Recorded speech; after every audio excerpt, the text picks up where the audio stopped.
Mónica Silvana González es eurodiputada y es miembro del Partido Socialista Obrero Español. Si bien nació en la República Argentina, al finalizar sus estudios universitarios se instaló allí en España y actualmente se encuentra transitando su vida entre Alcalá de Henares, Bruselas y Estrasburgo. Esta semana fue designada como ponente permanente del Parlamento Europeo para ayuda humanitaria y hoy la tenemos en línea desde Bruselas, donde se encuentra actualmente allí en el hemiciclo del continente europeo. Mónica, muy buenas tardes. Juan Carlos Raggi te saluda. ¿Cómo estás? Hola, muy buenas tardes, Juan Carlos, y a todo el equipo de Yo Quiero Verte, de On Radio en Buenos Aires, Argentina. Gracias por atendernos en esta tarde, en esta noche, ¿no? Allí en Bruselas. Sí, son las 7 de la tarde y ya está oscuro aquí. Estamos todavía en invierno y ya es de noche en Bruselas. Mónica, para arrancar, me gustaría llevarte, ¿no? a la localidad de Esquina, allí en la provincia de Corrientes, donde gran parte de tu infancia y adolescencia, fue transcurrida allí en esa localidad. Me gustaría que me cuentes qué recordás de Esquina, qué son las cosas que por ahí extrañás de tu localidad, cómo llegaste a España y más precisamente cómo llegaste a formar parte, ¿no? del Partido Socialista Obrero Español, ¿no? Que hoy te tiene como una de las eurodiputadas allí en el Parlamento Europeo. Sí, verdad que mis recuerdos de la infancia y la adolescencia en Esquina son muy bonitos. Por cierto, mi familia sigue viviendo allí, por lo tanto vuelvo habitualmente a Esquina y quiero mucho a mi ciudad de origen, ¿no? Es una ciudad conocida porque sabés que los padres de Maradona son de allí, Don Chitoro, y por lo tanto es una ciudad que cada día se conoce más en el mapa internacional y es un orgullo para mí también tener el origen correntino, aunque por cierto nací en Buenos Aires, pero pasé mi infancia, mi adolescencia y parte de mi juventud en Esquina. Mis recuerdos son muy bonitos, bailando la comparsa, obviamente saliendo de excursiones al río. Sabes que Esquina es famoso por la pesca, ¿no? Por la pesca deportiva, y bueno, es un destino al que siempre vuelvo constantemente, yo y mi familia. ¿Cuál va a ser hoy tu tarea concreta, Mónica, dentro del Parlamento Europeo, ¿no? Como ponente permanente para ayuda humanitaria? Me gustaría que nos cuentes un poquito cuáles van a ser tus funciones, de aquí en más, y qué medidas en materia humanitaria vos ya tenés pensada implementar, ¿no? dentro de lo que es el Parlamento. Bueno, primero hacerte un breve contexto, ¿no? Yo antes de llegar al Parlamento Europeo llevo 24 años en España y he estado trabajando a nivel local, ¿no? En mi ciudad, en Alcalá de Henares, la ciudad donde me instalé a finales de los 90 cuando llegué a España.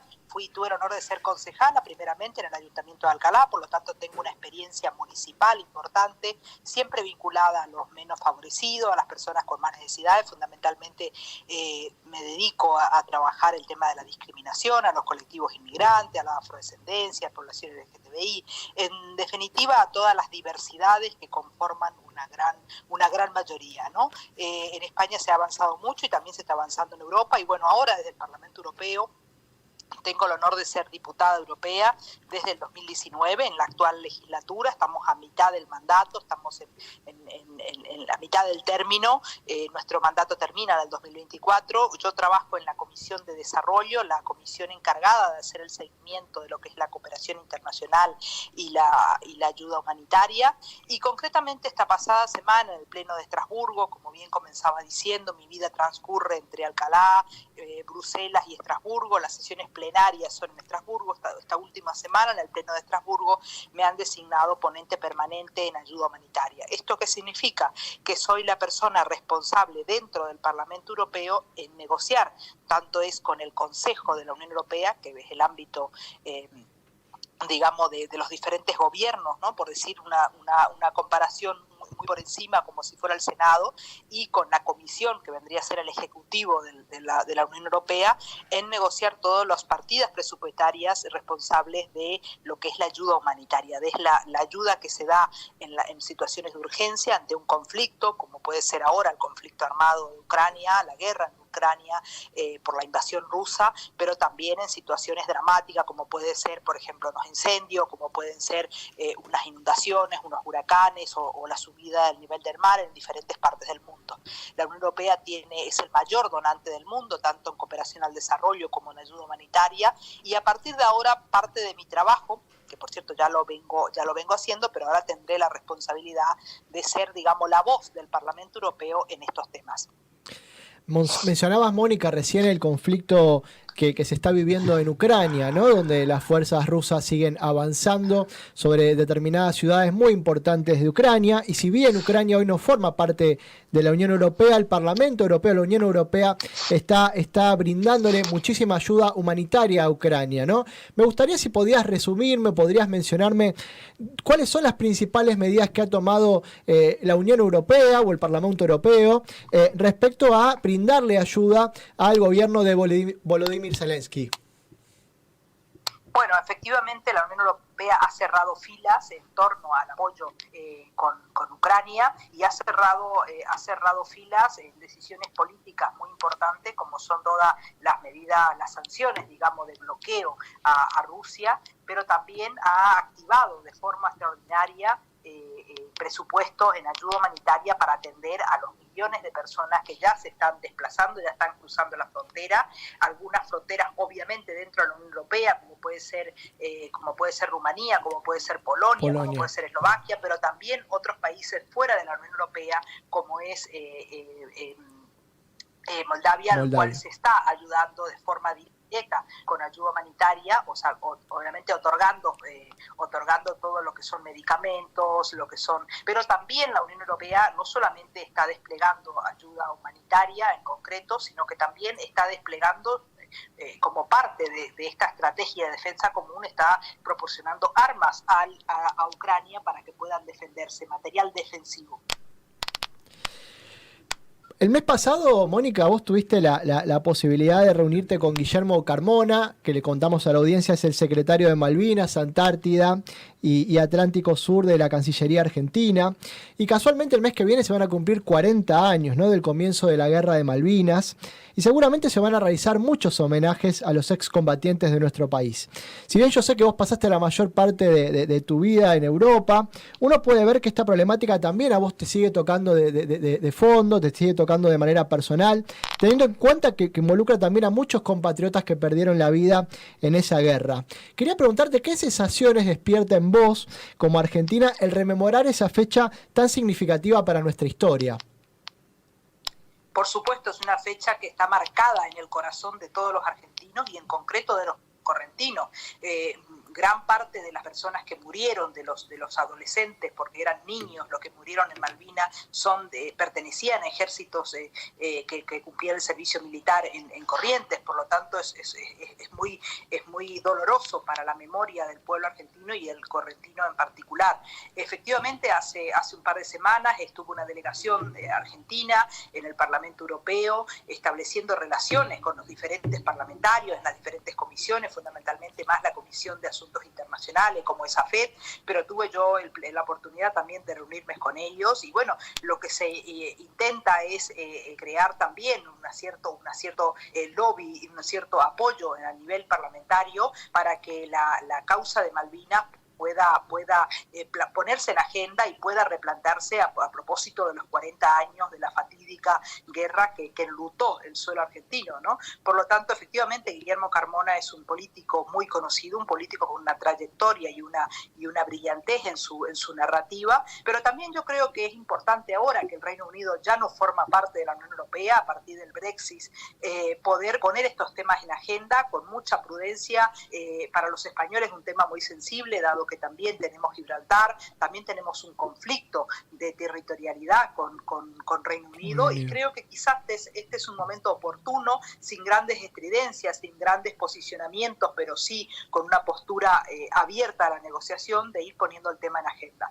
Yo estoy comprometida, y así lo sabe el gobierno argentino a través de su embajada aquí en la Unión Europea, el embajador Pablo Greenspool, el embajador de la Unión Europea, de Argentina ante la Unión Europea en Bruselas, comprometida para crear un grupo de apoyo en el Parlamento Europeo y empezar un lobby positivo, un lobby afirmativo en la burbuja de Bruselas para establecer la causa de Malvinas también en el orden internacional, ¿no? Malvinas no solamente es una cuestión de territorialidad, sino también de protección de los océanos, de protección de todo lo que son los recursos pesqueros de la zona, y que se tiene que afrontar el tema no solamente como una cuestión de soberanía, que también, sino más bien de cómo somos capaces de conservar también toda la biodiversidad vinculada al entorno de las islas. Hola, Ana Clara Bermúdez te saluda, ¿cómo estás? Hola, buenas tardes, encantada de hablar contigo.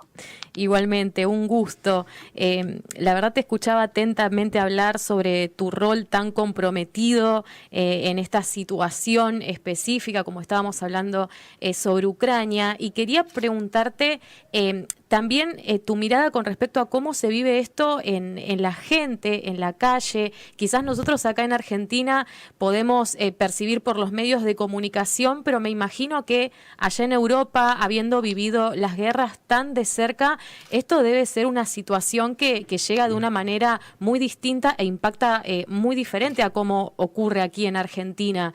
Desde tu punto de vista, ¿cómo se está viviendo esto entre la gente? Bueno, efectivamente está creando una empatía generalizada. De por sí la población europea y la española en concreto es muy empática a situaciones de conflicto, pero con Ucrania, dado que se puso muy en la piel de las personas, dado que son personas como el común de la mayoría, con sus trabajos, con su vida organizada, y que de un día para otro tuvieron que salir con lo opuesto por la invasión rusa. Por otra parte, esta empatía ha generado muchísima solidaridad, hasta el pueblo más pequeño se está movilizando en enviar ayuda humanitaria, en enviar medicamentos, en enviar mantas, en enviar todo tipo de cobertura, y también se está haciendo todo una solidaridad en acogida, ¿no? Cosa que no pasaba y que no pasa con otros conflictos, y que no pasa con los miles y miles de inmigrantes africanos y de otros lugares del mundo que sin embargo son rechazados. Por lo tanto, esta solidaridad también está creando una cierta discriminación, que así lo están denunciando muchas organizaciones de derechos humanos como de inmigrantes, en que Europa sí que está tomando decisiones muy importantes y muy aperturistas en la protección internacional de la persona, con otorgarle este sistema de protección donde van a poder residir legalmente y van a poder trabajar legalmente los inmigrantes ucranianos, y sin embargo no lo está haciendo con la entrada de otra población inmigrante, y bueno, hay cierto tufo de racismo, ¿no? Porque los ucranianos son en su mayoría blancos, son rubios, hablan muy bien inglés y bueno, tienen ciertas condiciones, son cristianos, y sin embargo otros tipos de inmigración como es la africana o la árabe, que se está realmente ahogando en aguas del Mediterráneo, y que este drama humano los vemos a diario. Por lo tanto, la percepción que tengo como de la situación es que por supuesto hay una solidaridad que se palpa en cada pueblo con medidas extraordinarias, pero también hay ciertas denuncias con fundamentos de las organizaciones que no entienden cómo a los ucranianos sí se les puede abrir ciertos mecanismos de protección que se les niega a otros colectivos. Mónica, vos recién mencionabas estas denuncias que surgen por parte de diferentes organizaciones, y sin duda subyace y deja entrever también, ¿no?, que estos grupos racistas que en España discriminan a los inmigrantes afrodescendientes o que vienen de países también con determinados conflictos bélicos o condiciones socioeconómicas difíciles, hoy se han convertido muchos de ellos en partidos políticos, en agrupaciones políticas. Una de ellas, sin lugar a dudas, está en España, que la representa el grupo Vox, sin lugar a dudas, y en Alemania tenemos a AfD, ¿no?, Alternativa por Alemania, que también tienen una parte del electorado que los vota, que les da voz y voto en los parlamentos locales y en los parlamentos federales también, ¿no? Quería tener tu mirada acerca de estos colectivos, ¿no?, que generan esta discriminación, que claramente, como vos bien mencionás, el Partido Socialista Español siempre ha tratado de... tiene entre sus filas, por ejemplo, al señor Emballé ahí en el Parlamento de Madrid, siempre ha tratado de ser aperturista respecto a la situación de los refugiados, pero aparecen grupos como Vox que sin lugar a dudas se oponen y generan resistencias dentro del propio Estado, ¿no? Para poder llevar adelante la recepción de gente migrante que la está pasando realmente mal en sus países de origen. Sí, efectivamente el avance de la ultraderecha en Europa es un gran problema que obviamente tiene su presencia mucho más exacerbada en Polonia, en Hungría, países que ahora son los que tienen que recibir justamente la inmigración ucraniana y que ante esta inmigración, que son rubios, cristianos y hablan idiomas, no tienen problema y sin embargo están frenando la entrada a otro. Por lo tanto, el problema del avance de partidos que están haciendo una apología de odio directa, poniendo en valor justamente la discriminación por motivos del color de piel, del credo, de la orientación sexual, etcétera, están ganando terrenos lamentablemente en Europa. Y España no ha quedado al margen. Es cierto que ha sido, digamos, de los últimos países que ha tenido la presencia de la ultraderecha, pero fundamentalmente tiene presencia la ultraderecha por el coqueteo que hace la derecha, digamos, más moderado, lo que antes se entendía por partidos de centro derecha, dándole cabida, por ejemplo, en el gobierno. En esta misma semana se le dio cabida a gobernar en la comunidad de Castilla y León, que es una comunidad con mucha tradición, con lo que llamaban Castilla la Vieja, ¿no? en la época del reino de España, y por lo tanto estos son los coqueteos que posibilitan que partidos que nada tienen que ver con los valores europeos, que nada tienen que ver con esta Europa que se construyó después de la Segunda Guerra Mundial y que hoy es una potencia, pero es una potencia que debería también ser potencia en valores, ¿no? Como lo estamos defendiendo algunos y algunas a través de las diferentes comisiones, por ejemplo, de cooperación al desarrollo, de ayuda humanitaria. No deberían estos partidos, digamos, más moderados coquetear con la ultraderecha, y lo están haciendo. De hecho, están llegando a pactos que permiten la gobernabilidad, como el Partido Popular lo está haciendo en Castilla y León, gobernando con ellos. Es la primera vez que en una comunidad autónoma se gobierna con el partido de ultraderecha, el partido Vox, que hace una apología directamente del odio, como bandera tiene la exclusión de los inmigrantes, la exclusión de la población LGTBI y todo lo que le suene a diferente, hacia los judíos, hacia la población LGTBI, hacia todo lo que no sea, una etnia pura, ¿no? Que obviamente nos asemeja y nos acerca a lo que fue lo peor del nazismo en su momento. Parece ser que los pueblos están queriendo cometer los mismos errores del pasado, pero afortunadamente el Parlamento Europeo es un parlamento amplio, somos 705 eurodiputados, el grupo parlamentario socialista y demócrata al cual pertenezco es el mayor grupo, pero en esos debates nos encontramos a diario, ¿no? Junto con la izquierda más radical o con los verdes intentamos compensar estos discursos de odio que avanzan por el este, fundamentalmente por Polonia y Hungría. Mónica, te agradecemos muchísimo este contacto con Yo Quiero Verte, te mandamos un fuerte abrazo desde aquí, desde Buenos Aires, y bueno, muy buen fin de semana. Bueno, a vuestra disposición para comentar, para debatir y para siempre estar en permanente contacto. Creo que es muy importante esta relación y que también en Argentina se sepa que hay argentinos por el mundo que estamos integrados en la política activa y que somos progresistas, que tenemos una visión diferente por ahí al pensamiento único que algunos intentan trasladar. Muchas gracias por esta entrevista y a vuestra disposición. Muchas gracias a todo el equipo técnico que hizo posible. Fuerte abrazo. Pasaba la diputada Mónica Silvana González, es eurodiputada, miembro del Partido Socialista Obrero Español, hablando un poquito sobre su paso por el Parlamento Europeo, esta nueva función que tiene como ponente permanente para ayuda humanitaria en el hemiciclo continental, y también hablando un poquito sobre la actualidad española, ¿no? Donde los partidos de ultraderecha, en este caso Vox, se hizo con la Junta Comunal de Castilla y León, entre otras. También el Parlamento de Madrid hoy en día está gobernado por Vox. Y bueno, hablando un poquito sobre actualidad española, europea y también sobre su carrera.